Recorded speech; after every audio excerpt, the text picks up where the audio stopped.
Well, 5% of the world's maritime trade passes through the Panama Canal, and an upgrade to expand the canal by April 2016 could boost that number even further. However, Nicaragua is planning a rival canal, an ambitious mega project 3 times as long as the existing waterway, which could steal Panama's thunder. The $50 billion rival will be a game changer, hopes Nicaragua, but there's a rough ride ahead, with critics lining up to denounce what they see as an environmental mistake and a deal which essentially undermines the country's sovereignty. This report comes from Laurence Cuvillier, Mathieu Comin and Natasha Pizet. He's here with us, our brother Wang Ying.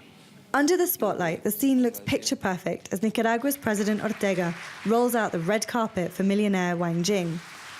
With the contract already signed and in the bag, Wang Jing will have very favourable conditions to build a massive canal running from the Atlantic to the Pacific, the future rival to Panama's canal, which has been saturated for years.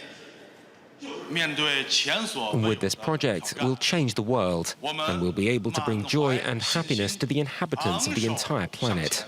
But with the ceremony over, criticism started gushing in. Leading the way have been objections from environmentalists. The canal will cut through Lake Nicaragua, the biggest body of fresh water in Latin America. Jaime Inzer is one of the most renowned scientists in the country. He is outraged by the mega project.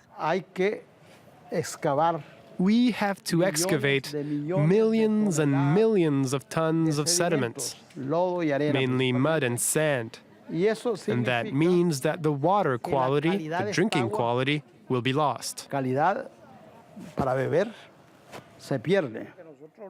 For 20 years, Jaime had been the advisor to successive governments on all environmental issues. The first time it was proposed, the president's secretary called me and told me this project was coming up and all that. And I immediately told him, look, this project will have all these problems. I don't think it's possible. And it's even environmentally dangerous. That was the last official communication I had. Thousands of fishermen and farmers depend on the lake, and the canal will displace 25,000 people who live along its route. The village of El Tule will be completely wiped away. Nuris was born here. We've been living here for about 30 years. That's how old I am. I'm from this village, so that's why we're fighting, so we don't lose it. The contract between Nicaragua and Wang Jing's company, HK&D, says the land will be bought at its registered price. That's just 10% of the real market value. Yet there was no referendum about the project. Nuris and local residents have been protesting as the tensions escalate around them. It's been 3 months since the kids here went to school. The government's always tried to manipulate teachers to get them to talk about the canal. It's not education anymore. It's a way of indirectly threatening parents to get them to sign papers agreeing that the canal will be of great benefit to the country. That benefit has been thrown into doubt since HK&D secured a 50-year concession for the canal with the option to renew for another 50. And not 1 cent of the profits collected from ships passing through will reach the state's coffers.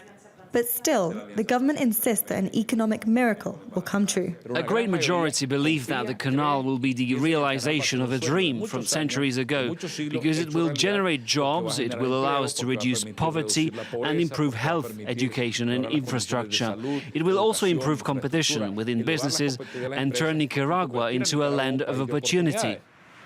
President Ortega has been accused of authoritarianism and of betraying Nicaragua's sovereignty. Some detractors have even likened the project to a Trojan horse for Chinese interests in the region. Doroteas has formed a coalition of parties against the canal. According to her, HK&D will struggle to secure investors to fund the construction. But what counts is that the company already has the signed concession. I've always believed that the canal project is a dark project that covers 2 things.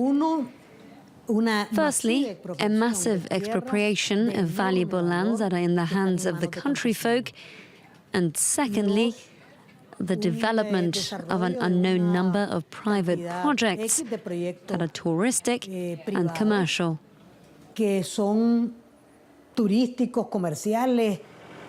The construction was launched with a big ceremony on the 22nd of December. But 3 months on, there's still no activity whatsoever in the spot where it was all supposed to start. Just 2 geographers working. We're just taking some measures to maintain the roads. It's on this virgin Pacific coast where the mouth of the canal will soon be built, surrounded by a free trade zone complete with a highway and a railway. The Great Canal, a chance for the poorest country in the Americas to progress, or a terrible environmental and social mistake. Certain to cut the country in two, it's already dividing it before the first machines even hit the ground.